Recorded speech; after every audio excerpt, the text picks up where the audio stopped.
பழகிடலாம். Ma'am ஏதோ accused உள்ள நுழைஞ்சிட்டதா? அக்யூஸ்டும் இல்லை ஒரு மண்ணாங்கட்டியும் இல்லை. உங்ககிட்ட சொல்றதுக்கு என்ன சார், பாத்ரூம் அர்ஜென்ட்டாக வந்துருச்சு. பக்கத்தில் கடை பெட்ரோல் பங்க்குன்னு எதுவுமே இல்லை. சுற்றி முற்றி பார்த்தோம். இந்த ஹாஸ்பிட்டல் ஒன்று தான் பெருசாக கண்ணுக்கு தெரிஞ்சது. சரி ஹாஸ்பிட்டல்னாலே பாத்ரூம் எக்கச்சக்கமாக இருக்குமே, அதில் ஒன்று யூஸ் பண்ணிட்டு போவோன்னு வந்தோம்.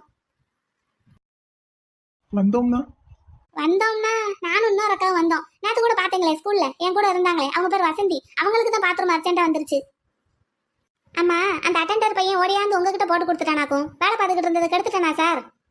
அதெல்லாம் ஒண்ணும் இல்ல. நானும் என்ட்ரன்ஸ் கேமராவில் நீங்க உள்ள நுழைஞ்சதை பார்த்துட்டு தான் இருந்தேன். அப்படியா? நல்ல பெரிய ஹாஸ்பிட்டலா இருக்கு சார். சம்பளம் எவ்வளவு உங்களுக்கு இங்க? ஏதோ சுமாரா கொடுக்குறாங்க. சரி சரி, புரியுது புரியுது. ஆம்பளை ஆளுங்க சம்பளத்தை அவ்வளவு சீக்கிரம் வெளியே சொல்ல மாட்டாங்க. பொதுவா ஆம்பளை ஆளுங்க கிட்ட சம்பளம் எவ்வளவுன்னு கேட்க கூடாதுன்னு சொல்லுவாங்க.